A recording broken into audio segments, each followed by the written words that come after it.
שלום לכולם, אתם באולפן טוב, אני גלי בת חורין, והפעם יש לנו רעיון מאוד מאוד מעניין, ואני מתנצלת מראש, הוא יהיה באנגלית. נמצא איתנו כאן הכתב או העיתונאי העצמאי, קומנטייטר באנגלית, ג'ונתן Sacerdoti. Sacerdoti, okay. And I was calling Jonathan because a special event has occurred a few weeks ago in the Oxford Union. This is a place in the Oxford University where they're supposed to be exercising free speech, and they hosted a lot of very interesting and important debate. But this time they were debating between two groups. One group was pro-Palestine, which is it's actually anti-Israel or anti-Semite. And after that, our group came with a very, very hostile crowd. And what was very special about this event was that when Jonathan came on to speak in behalf of Israel, he was booed. He was booed at the beginning, and people were shouting curses at him. It was supposed to be Oxford, you know, it's the poshest place in the earth, maybe, shouting curses and disturbing him. But halfway through and up to the end, the crowd, the same crowd, actually cheered him. So, Jonathan, how did that miracle, how did you manage to get to do this miracle? Well, firstly, thanks for having me on to talk about this. I've been astounded at how much interest there's been around the world, not just in Israel and not just in the UK, at what happened at the Oxford Union. And I think it's because of the dreadful treatment that we received there, the utter abuse, and it became obvious that this was planned. They never intended to hold an open or honest or fair debate on Israel. I mean, down to the invitation itself, which was peculiar, lacking in details. They tried to stitch up our team so that it wouldn't be very good. In the end, we pulled together a stellar team, and we went there to debate the motion. So let's hang on over that for a second. First of all, you actually had your team was escorted with security, right? Because there was threat to your well-being or maybe your life, right? So it was deemed important that we should have some security for being there. Campuses can be dangerous places these days when you talk about Israel. And our security advice was that we should go there with people, yes. So we did have to have bodyguards effectively with us. And we had to plan our way in and out in case there was any trouble. So that was unfortunate. And I think also definitely noteworthy. Yes, you're right. And before that, there was some changes in the members of the team. Do you want to elaborate that, including the funny bit about the one who escaped? I'd like to hear that. Yes, of course. So the union is run by students every term. They have elections and they vote in a new president. It's a sort of kindergarten for parliament. A lot of our prime ministers over the years have held positions as students in the Oxford Union. So the president they had that term was an Egyptian Arab called Ibrahim Osman Mawafi. And he had invited for this debate 4 people on each side, for and against Israel. And on the team against Israel, he'd invited Norman Finkelstein and Miko Peled among the 4. Norman Finkelstein is a Jewish scholar, very anti-Israel, very outspoken. Yes. He's a professor, isn't he? I think you're being very charitable in calling him a scholar. But yes, he is an anti-Israel academic, supposedly. His contribution is well known. It's infamous for being virulently and passionately anti-Israel. He's something of a bully in how he does interviews. Regardless, they invited him. And Miko Peled is another Jewish anti-Israel activist. Both of them were invited.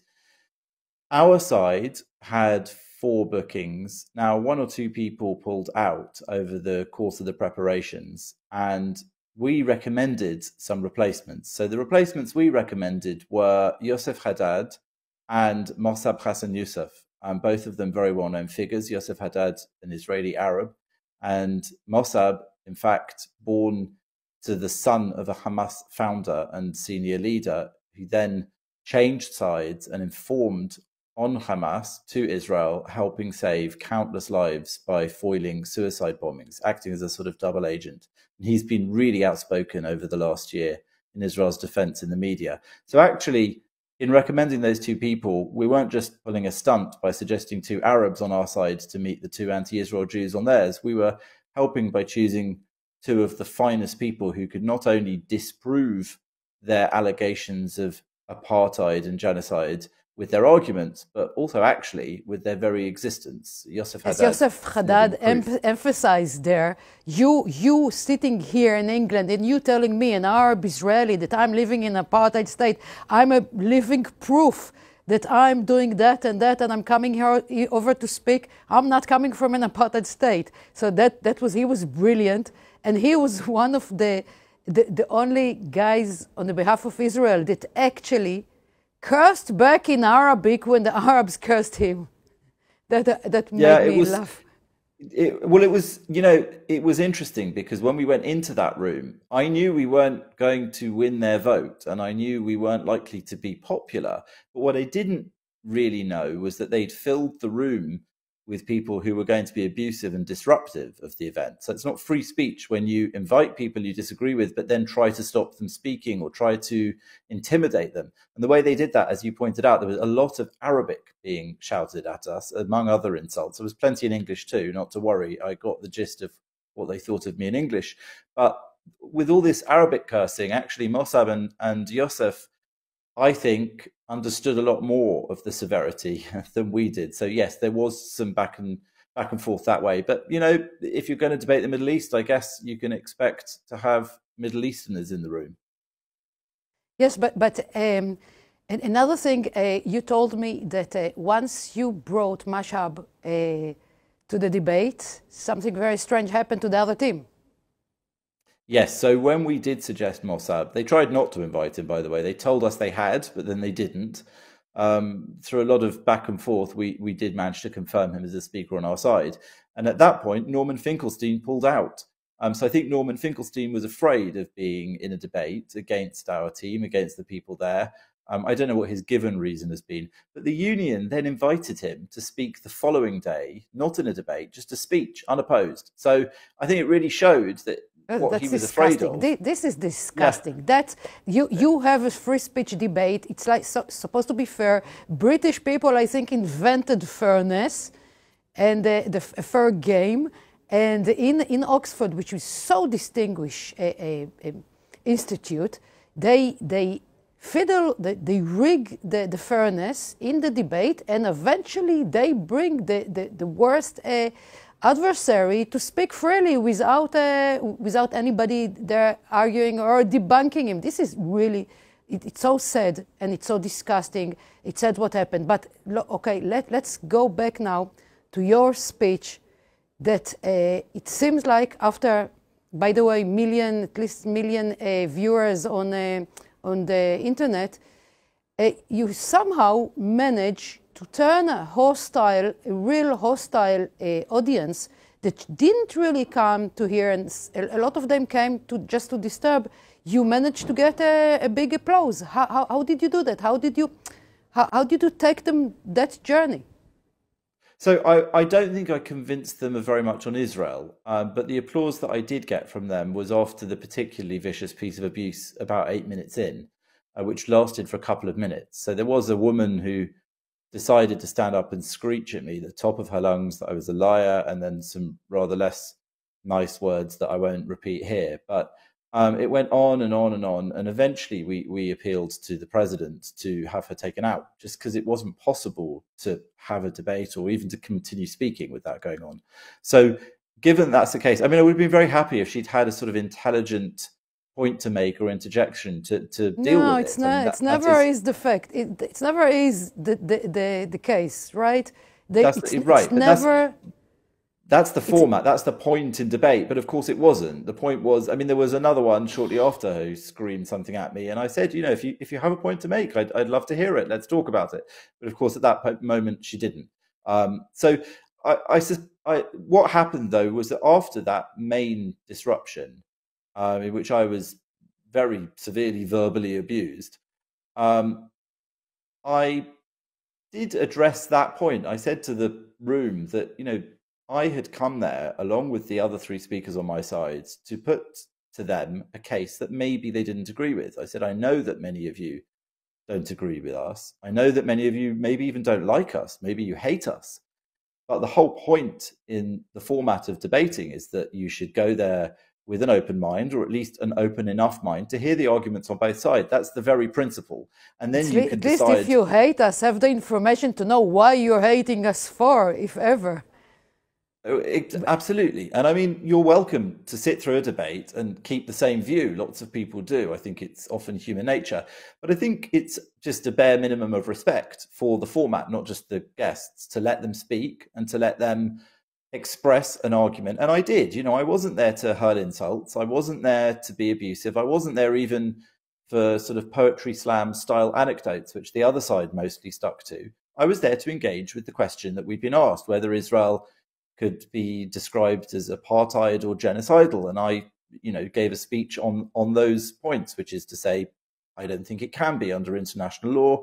Under the requirements of both of those conventions, you require a certain level of intention and provable points that show there's an intention, a plan, that it's carried out. I just don't think Israel qualifies on those, whether you like or not the conduct of the IDF in Gaza over the last 14 months. It's actually not the question. But of course, it touched on all that. But anyway, I think the applause came for me only really at that moment where I called out this kind of abuse and screeching as not really appropriate for the place. I think I won them over maybe on that, some of them, but it didn't stop. It didn't end it. I mean, that was not the purpose of the event from the union's perspective. Their purpose was to just, you know, throw some Jews in a room and give them a good kicking. And I think on that level, they succeeded, but they didn't make us crumble. We went there, we made our case. And as you said, many people have watched our speeches across the world, and the feedback I've received, which is a large quantity, has been almost exclusively positive and disappointed in their treatment of us. So whether or not you agreed with our points, I think people were disgusted with how we were treated. I must say, I watched it, and I myself, I consider myself quite a tough girl. Okay. And I was watching this, and I was fearing angry and distressed. And I put myself in your shoes. I couldn't keep a calm face. I couldn't keep on talking. I might start crying, or maybe jump on the crowd to try to bite someone's neck or something like that.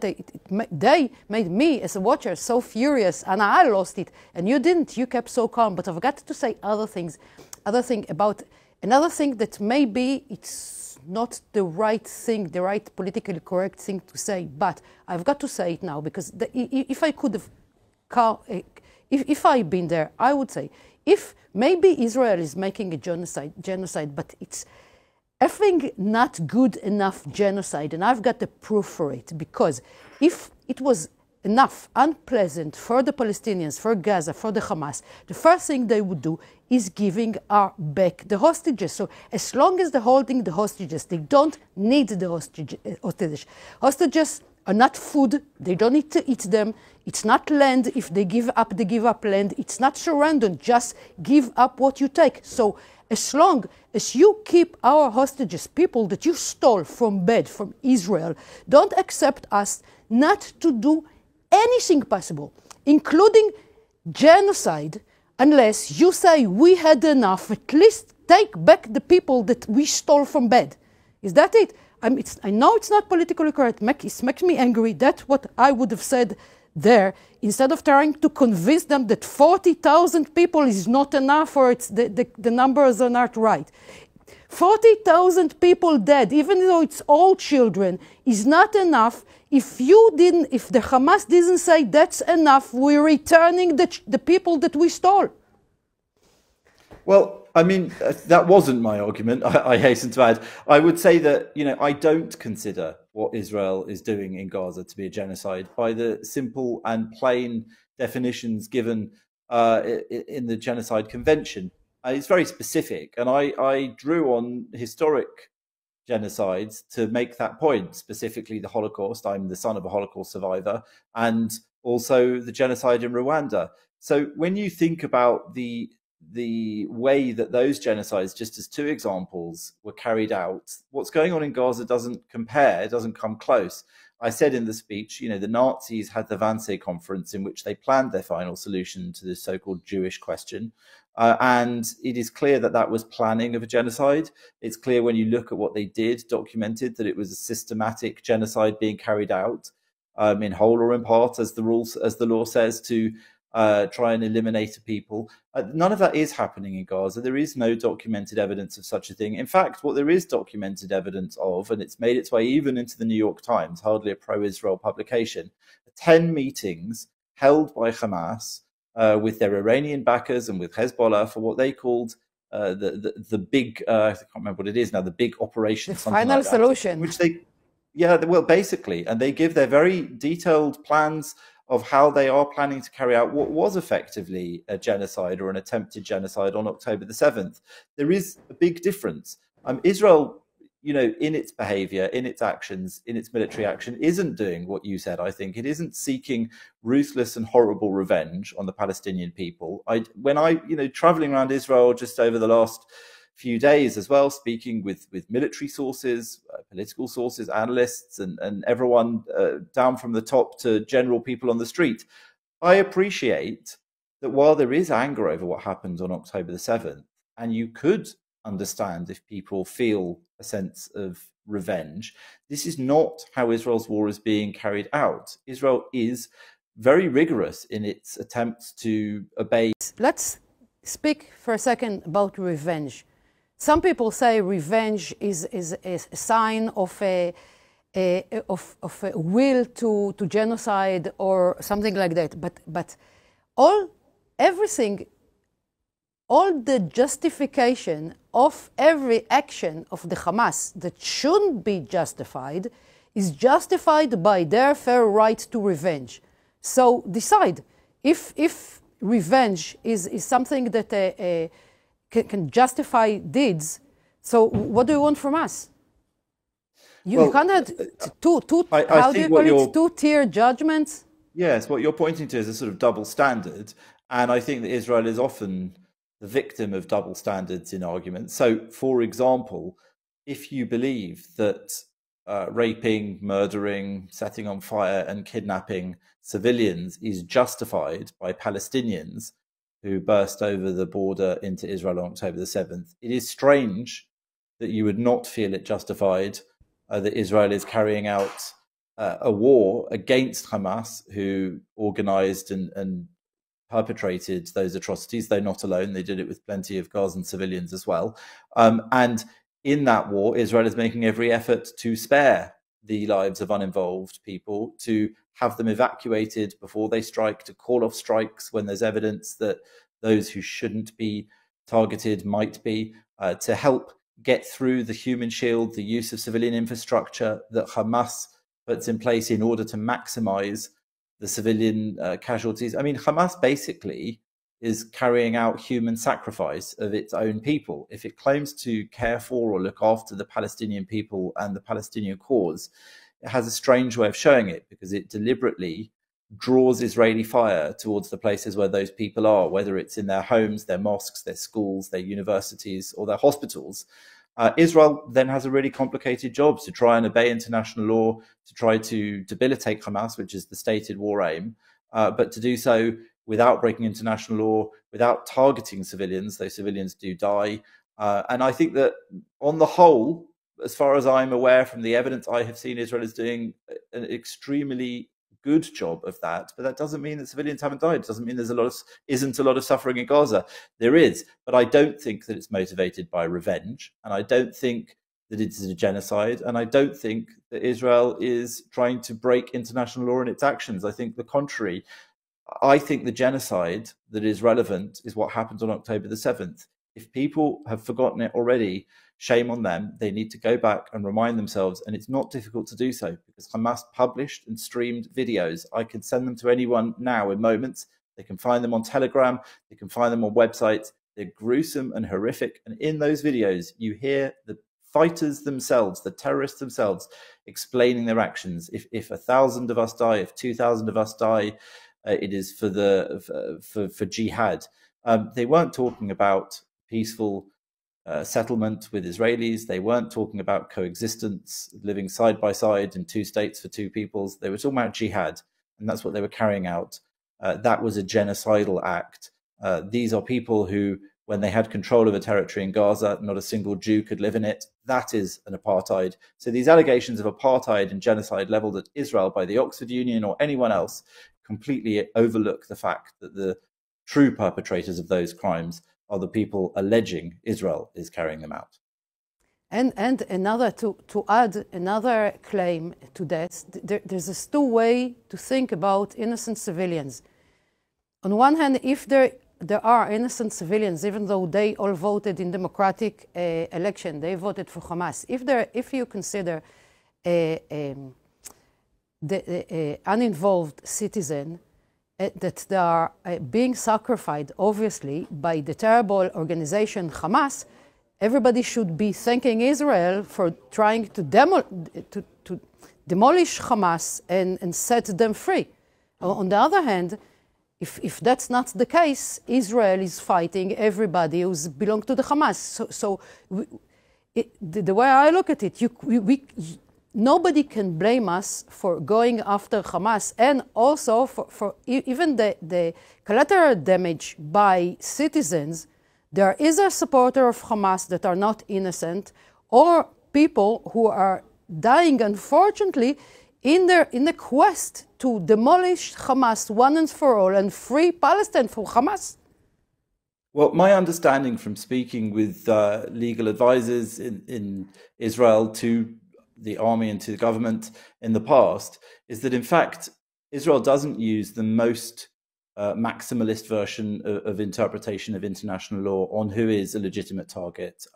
So actually, what I think you might be saying is that those who willingly put themselves in front of terrorist fighters as a sort of civilian human shield, some interpretations of international law include them as legitimate targets. And actually, my understanding is that the Israeli doctrine is not to include those people when a case could be made to include them. So actually, it's not pushing things to the limit, even in that respect.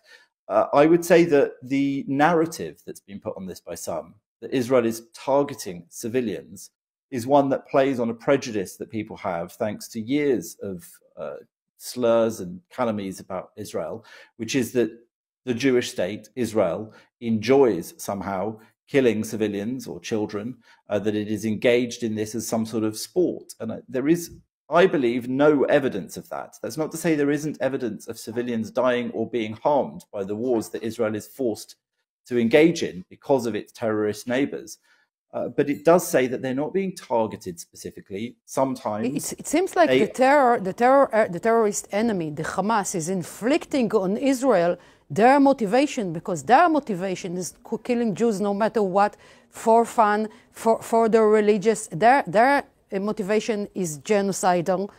And I'm sorry to say there won't be apartheid if Israel would be controlled by people like Hamas. There wouldn't be apartheid. It will be genocide. Nobody will be left to be apartheid.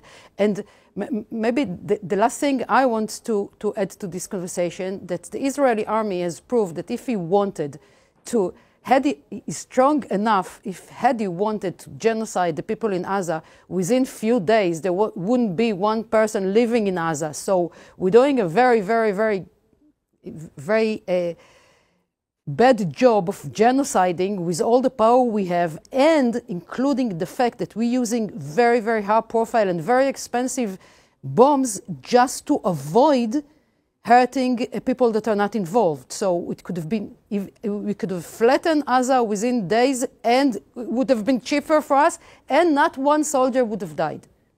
So we sacrificed our soldiers just to spare the life of the so-called innocent people in Gaza, and we're still getting blamed. Now, I think that Israel had two challenges in its engagement in Gaza this time. One is, as you say, that it didn't intend to inflict illegitimate or disproportionate civilian deaths or harm. And the other one is, of course, that they took people hostage. So it means that Israel had to act very carefully to try not to risk the lives of hostages, which sadly, even then there have been deaths that have been attributed to Israeli military action, and that is tragic as well. I would say that Israel has always, as far as I can see, historically, acted responsibly within war to try to engage to try to pursue its aims of war without unnecessary or unavoidable damage to civilian populations. It's just how it is. Israel is surrounded by enemies which choose to use civilian populations as a defense for their war, as a defense for their fighters, their weapons. And to some extent, what I'm going to say now is it's from their own words. They do it deliberately. If they have to sacrifice countless deaths, it's really part of their method. And it's a method which is inspired by Islamic war doctrine. And they've said it themselves. Hamas have said it since October the 7th, that even if more lives need to be sacrificed, they said it before October the 7th and after, senior Hamas figures, they're all right with that because they feel that this is part of the method of war. And this is a strategy that we see across extremist Islamic movements, Muslim Brotherhood, Hamas, which is a chapter of the Muslim Brotherhood, other Shia militias, as well as those non-Shia sponsored by Iran in the region. The value of life to the terrorists who deliberately put civilians in their way as a method of defense is clearly not the same as our Western value, and Israel still conducts itself according to those more Western values of trying to spare those lives where it can, both because that's the requirement of international law and because it is a moral army, a moral country. Let's not forget that the ethics and morals of most of the Western world are deeply linked to and based on Jewish values, so-called Judeo-Christian values. These values come from the religion of Judaism, which is the central feature of Israel, the Jewish state. So it's no surprise that these should be part of it. And I think that we need to just remember that this is quite largely a religiously motivated war in which certain bad actors are willing to sacrifice people in order for a bigger aim. I think that's something that's missing from a lot of the discussion and debate and analysis in the West, but I think it's very important that people are reminded of that as often as possible. Jonhatan, in that important notion, I will have to leave you now. Thank you very much for this conversation. I hope it's the first one, but I hope it's not the last. I urge you all to look for the Oxford Union conversation. תודה לכולכם שהייתם איתנו. תודה רבה. שלום לכולם, מזמין אתכם להצטרף לכנס הגדול של ערוץ טוב עם מיטב המומחים. כמובן, מעביר הרצאה בנושא איראן מימי הביניים עד עצם היום הזה, דעת פוליטיקה, אזור גיאופוליטי, איך איראן מאז ועד היום התגלגלה למצב הנוכחי. לפרטים הנוספים והצטרפות, תיכנסו ללינק בנגן.